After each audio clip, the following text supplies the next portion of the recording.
Hello everyone, good morning. I hope सभी अच्छे होंगे, स्वस्थ होंगे। तो अपन यहाँ पढ़ रहे थे क्लास 12 की फिजिक्स यूनिट फर्स्ट अपनी स्टार्ट थी। उसमें हमने 2 लेक्चर पढ़ लिए। कौन कौन से लेक्चर? फर्स्ट यूनिट फर्स्ट अपनी कौन सी थी? स्थिर वैद्युति की, इलेक्ट्रोस्टैटिक्स। उसके बाद में अपने पढ़ा अपना सिलेबस क्या था, पैटर्न क्या था। उसके बाद में अपने पढ़ा आवेश क्या है, आवेश कहाँ से आया, आवेश की प्रॉपर्टी पढ़ी। तो अब आगे देखते हैं। तो सबसे पहले करते हैं क्वेश्चन इसके अंदर। क्वेश्चन आपको एक क्वेश्चन कर रहा हूँ। क्वेश्चन है, अगर किसी धातु के गोले को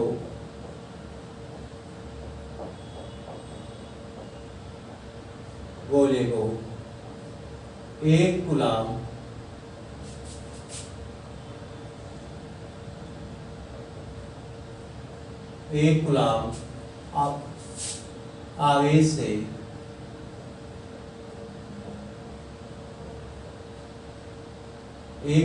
आवेश से धनावेशित करने के लिए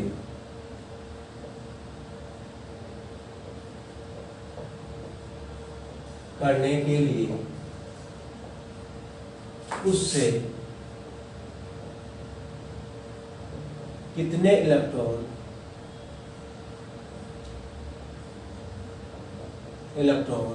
निष्कासित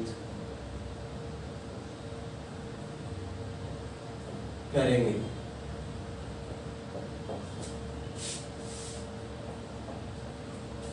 क्या अगर कोई धातु का गोला है, उसमें अगर एक कूलाम आवेश को, उस धातु के गोले को एक कूलाम आवेश से धन आवेशित करें, तो उसके लिए उस धातु के गोले से कितने इलेक्ट्रॉन निकाले? आपको पता है। देखो इसका सॉल्यूशन देखते हैं। सॉल्यूशन आपको बताइए क्या है क्या क्वेश्चन कि एक कूलाम आवेश से धन आवेशित का मतलब हो गया, जैसे अपने पास क्या है, ये धातु का गोला है। अगर इससे क्या हो, कुछ इलेक्ट्रॉन बाहर निकल रहे, कुछ इलेक्ट्रॉन निष्कासित करते हैं, इस पे क्या हो जाएगा? इस धातु के गोले पे धन आवेश प्लस आवेश, पॉजिटिव आवेश उत्पन्न हो जाएगा। तो देखो आपको पता है, और आवेश किस प्रकार की राशि है? क्वांटीकृत राशि। क्या? क्वांटीकृत राशि। मैंने आपको बताया था प्रॉपर्टी के अंदर, आवेश क्या है? क्वांटीकृत राशि है। आवेश एक क्वांटीकृत राशि। ये चीज मैंने आपको पहले बता दी थी प्रॉपर्टी के अंदर, पिछले लेक्चर के अंदर। तो देखो इसके वजह से मैंने कहा था Q बराबर क्या होता है? N। आपको Q का मान दे रखा है क्या? Q बराबर क्या दे रखा है? 1 कूलाम। E का मान कितना होता है? 1.6 × 10 की पावर माइनस 19 कूलाम। कौन चीज का मान है? N का, कि कितने इलेक्ट्रॉन निष्कासित होंगे। तो देखो Q बराबर N की वैल्यू पुट करते हैं, तो 1 बराबर N गुणा 1.6 × 10 की पावर माइनस 19, ठीक है ना, कूलाम। इधर क्या है? 1 कूलाम। तो N बराबर क्या हो जाएगा? 1/1.6 × 10 की पावर माइनस 19। तो देखो वैल्यू कितनी आ जाएगी टोटल? अगर इसको सोल्व करेंगे तो वैल्यू आएगी 6.25 × 10 की पावर 18 इलेक्ट्रॉन। 6.25 × 10 की पावर 18 इलेक्ट्रॉन। यानी कि अगर एक धातु के गोले को एक कूलाम आवेश से धन आवेशित करना हो, तो उस धातु के गोले से कितने इलेक्ट्रॉन निष्कासित करने पड़ेंगे? 6.28 × 10 की पावर 18 इलेक्ट्रॉन बाहर निकालने पड़ेंगे। तब जाके वो धातु का गोला क्या होगा? एक कूलाम आवेश से धन आवेशित होगा। ठीक है, आगे देखते हैं। एक क्वेश्चन और देखते हैं अपन। ये क्वेश्चन आपको समझ में आ गया होगा। तो देखो इसमें कुछ भी नहीं था। आपको अगर प्रॉपर्टी, आवेश की प्रॉपर्टी पता है, कि आपको पता है आवेश क्या है? क्वांटीकृत राशि है। क्वांटीकृत राशि को मैंने बताया था Q बराबर N, प्लस माइनस का N, ठीक है ना। तो यहाँ से क्या हो गया? Q बराबर 1 कूलाम दे रखा है अपने को। इलेक्ट्रॉन का मान कितना होता है? 1.6 × 10 की पावर माइनस 19 कूलाम। तो ये जब फॉर्मूले में वैल्यू पुट करेंगे तो n का मान कितना आ गया 6.28 इंटू 10 की पावर 18 इलेक्ट्रॉन। ठीक है ना। नेक्स्ट क्वेश्चन देखते हैं अपन।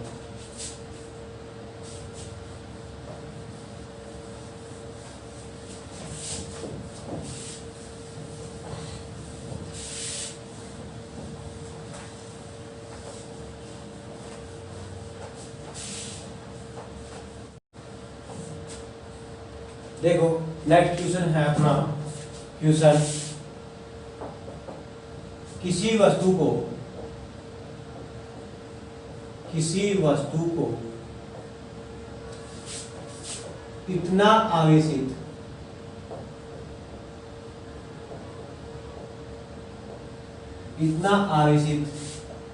किया जाता है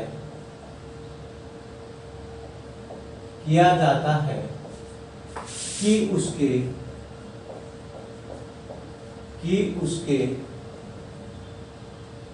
द्रव्यमान में 9.1 नैनोग्राम की वृद्धि हो जाती है तो फ्यूजन पर वस्तु को कितने इलेक्ट्रॉन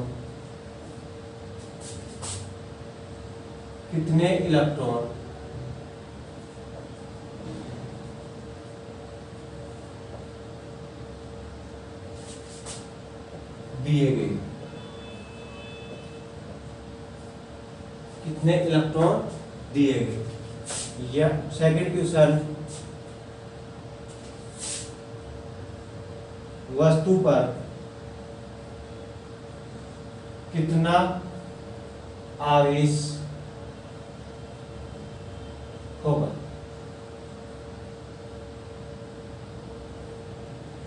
तो क्वेश्चन क्या है अपना, क्वेश्चन को समझो पहले कि अगर किसी पदार्थ को या वस्तु को अपन आवेशित करते हैं, आवेशित कैसे करेंगे, जब उसके ऊपर इलेक्ट्रॉन देंगे या उसको इलेक्ट्रॉन निकालेंगे। ठीक है ना, इलेक्ट्रॉन देंगे या इलेक्ट्रॉन निकालेंगे। ठीक है ना। तो देखो अगर वस्तु को आवेशित कर रहे हैं, किया जाता है, तो उसके द्रव्यमान में कितनी वृद्धि हो रही है, 9.1 नैनोग्राम की वृद्धि हो जाती है। ठीक है ना। तो क्वेश्चन क्या पूछ रहा है कि वस्तु को कितने इलेक्ट्रॉन दिए गए और वस्तु पर कितना आवेश होगा।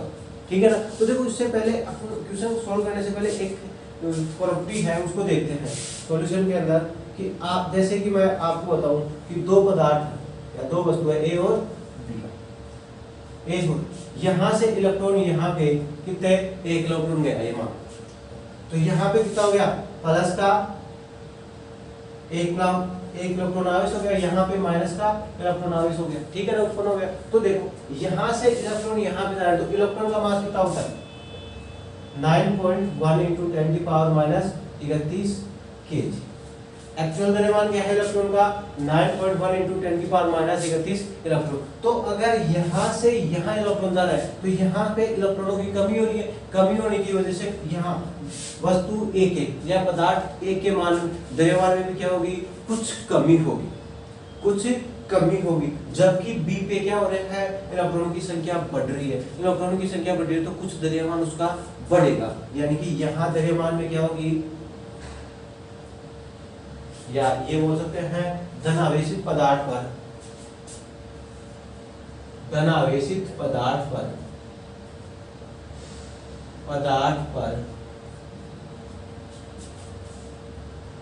द्रव्यमान की कमी होगी, जबकि ऋण आवेशित पदार्थ पर द्रव्यमान की वृद्धि होगी। ठीक है ना। तो देखो वृद्धि होगी, तो लेकिन ये वृद्धि क्या होती है, नगण्य, बहुत कम वृद्धि होती है, क्योंकि इलेक्ट्रॉन का द्रव्यमान क्या है, बहुत कम है, तो ये वृद्धि नगण्य होती है, बहुत कम होती है। तो इसके बेस पे इस क्वेश्चन को सोल्व करें कि ये अपने को क्या कह रहा है क्वेश्चन, कि किसी पदार्थ को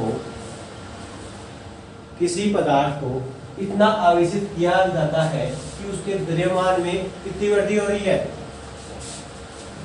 9.1 नैनोग्राम।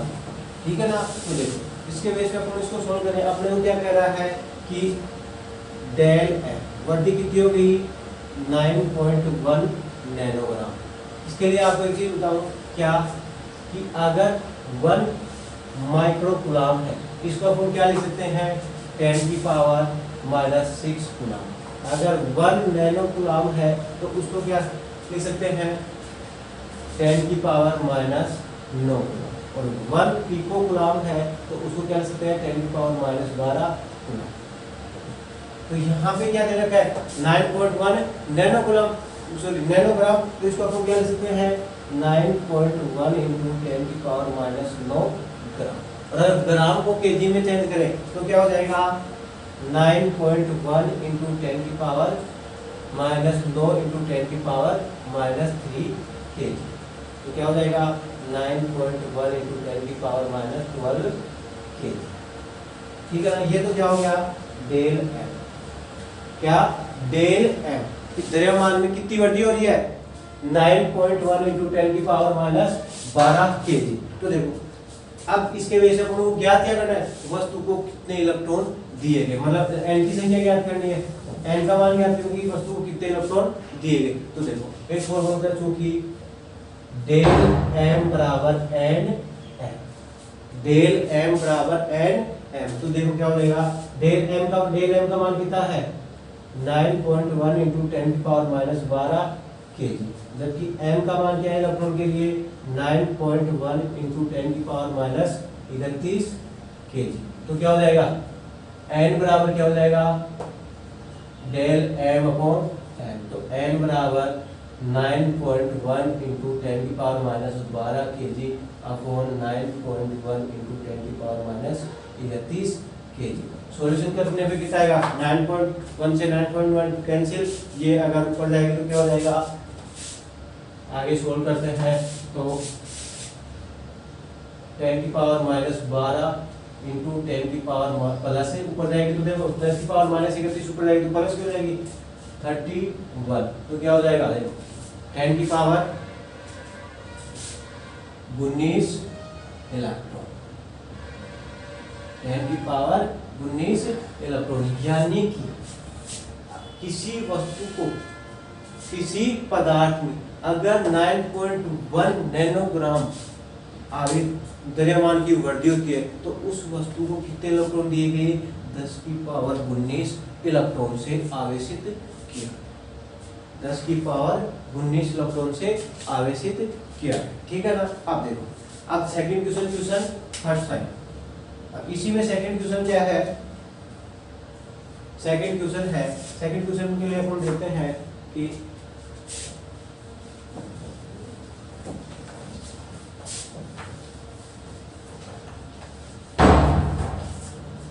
क्वेश्चन सेकंड क्या है, वस्तु पर कितना आवेश होगा, कितना आवेश होगा। तो आपको प्रॉपर्टी पता है कि क्या है, कि आवेश क्या है, क्वांटिकट राशि है। Q बराबर क्या होता है, Ne। क्या, Q बराबर Ne। तो देखो अपने को मान किससे ज्ञात करना, Q का, N का मान अपने को दे रखा है, कितने इलेक्ट्रॉन ट्रांसफर हुए, 10 की पावर, अभी निकाला अपने क्वेश्चन फर्स्ट में, 10⁻19 इलेक्ट्रॉन। E का मान कितना है, 1.6 × 10⁻19 कूलम।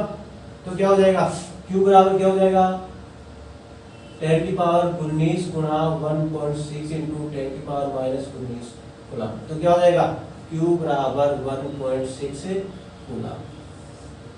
प्रकृति कैसी होगी इसकी, प्लस या माइनस, प्लस या माइनस। देखो क्या कर रहे हैं, इलेक्ट्रॉन दे रहे हैं, वस्तु पे इलेक्ट्रॉन द्रव्यमान की क्या हो रही है, वृद्धि हो रही है, मतलब वस्तु पे इलेक्ट्रॉन आ रहे हैं तो इसकी प्रकृति क्या हो जाएगी, Q बराबर माइनस का 1.6 कूलम। यानी कि वस्तु पे आवेश कितना हो गया, माइनस का 1.6 कूलम। अगर इतना आवेश देते हैं तब जाके कितने द्रव्यमान की वृद्धि होगी, 9.1 नैनोग्राम। ठीक है ना। ये अपने एग्जाम्पल थे, क्वेश्चन थे, समझ में आ गए होंगे। नेक्स्ट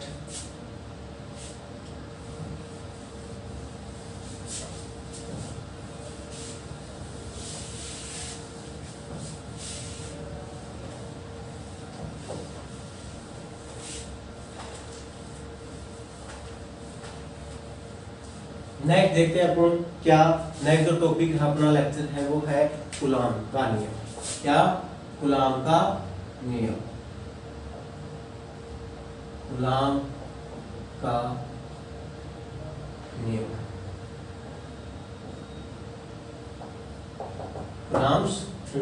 देखो कूलाम का नियम क्या है आपको पता है। इसको समझने के लिए देखो कुछ ज्यादा है नहीं, लेकिन फिर भी मैं बता दूं कि अगर कोई आवेश है आपके पास, अगर कोई आवेश है तो आवेश क्या करेगा, अपने आसपास के क्षेत्र को क्या करेगा, वातावरण को क्या करेगा, प्रभावित करेगा।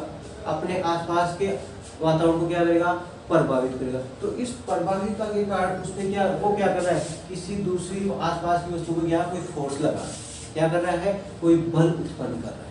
ठीक है ना, प्रभावित करने का मतलब क्या, उन पे एक फोर्स लगा रहा है, फोर्स लगा रहा है। तो इसके बेस पे जो वैज्ञानिक था कूलाम वैज्ञानिक ने क्या किया कि दो स्थिर बिंदु आवेशों के मध्य, दो स्थिर बिंदु आवेशों के मध्य एक नियम दिया, जिसको क्या कहते हैं, बल को प्रतिपादित करने के लिए एक नियम दिया, जिसको क्या कहते हैं, कूलाम का नियम। क्या कहते हैं, कूलाम का। कूलाम का नियम क्या कहता है कि अगर दो स्थिर बिंदु आवेश, क्या दो स्थिर बिंदु आवेश है, मान ले यहाँ पे भी क्यों और यहाँ पे भी क्यों आवेश है, और इनके बीच की दूरी क्या मान ले, कैपिटल स्मॉल आर, यानी कि दो बिंदु आवेश Q1 और Q2, इनके दोनों के बीच की दूरी क्या है, R। तो दोनों के बीच की दूरी, तो इसने क्या कहा कि दो स्थिर बिंदु आवेशों के मध्य लगने वाला आकर्षण या प्रतिकर्षण बल, दो स्थिर बिंदु आवेशों के मध्य लगने वाला आकर्षण या प्रतिकर्षण बल उन दोनों आवेशों के परिमाणों के गुणनफल के समानुपाती। यानी कि क्या कहा, F समानुपाती Q1 और Q।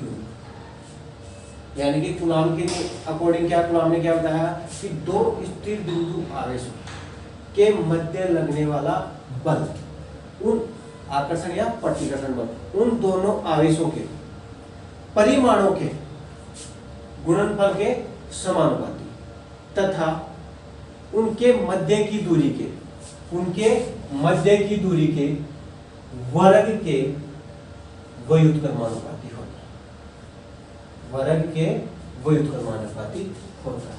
इक्वेशन फर्स्ट और इक्वेशन सेकंड। क्या कूलाम के अकॉर्डिंग कूलाम ने क्या बताया कि दो अगर स्थिर बिंदु आवेश है तो उन दोनों के मध्य लगने वाला आकर्षण या प्रतिकर्षण बल, आकर्षण या प्रतिकर्षण बल उन दोनों आवेशों के गुण परिमाणों के गुणनफल के समानुपाती तथा उनके मध्य दूरी के वर्ग के व्युत्क्रमानुपाती होता है। अब देखो इन दोनों आवेशों के मध्य आकर्षण बल भी हो सकता है और प्रतिकर्षण। अगर दोनों समान प्रकृति के हैं तो इन दोनों के मध्य क्या लगेगा, प्रतिकर्षण बल लगेगा, दोनों एक दूसरे को दूर भेजने की कोशिश करें। जबकि अगर इन दोनों की प्रकृति क्या हो, असमान हो, अलग अलग हो, जैसे एक की प्लस और एक की माइनस, तो ये दोनों पे क्या होगा, आकर्षण प्रकृति का बल है, एक का इधर एक का, दोनों एक दूसरे को अपनी तरफ खींचने की कोशिश करेंगे। ठीक है ना, तो ये आवेश की प्रकृति पे डिपेंड करता है। ठीक है ना, तो देखो इसके अकॉर्डिंग क्या हो गया, F समानुपाती समीकरण 1 में 2 से F समानुपाती Q1 Q2 अपॉन R। तो F बराबर क्या हो जाएगा, K Q1 Q2 upon R square. Equation number 3। K क्या है यहाँ पे, समानुपाती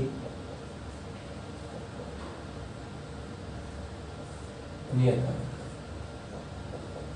समानुपाती नियतांक जिसका मान क्या होता है, देखो इन दोनों के, इन आवेशों के मध्य लगने वाला बल किस किस के ऊपर डिपेंड करता है। ये एक तो माध्यम की प्रकृति है, माध्यम कैसा है, क्या माध्यम कैसा है, हवा है या कोई कांच है या कुछ भी है, अगर माध्यम के ऊपर डिपेंड करता है। इसके बाद ये दोनों क्या होना चाहिए, किसी एक ही रेखा पे स्थित होने चाहिए, स्थिर बिंदु, ये क्या होना चाहिए, स्थिर रेखा पे स्थित बिंदु होने चाहिए। ठीक है।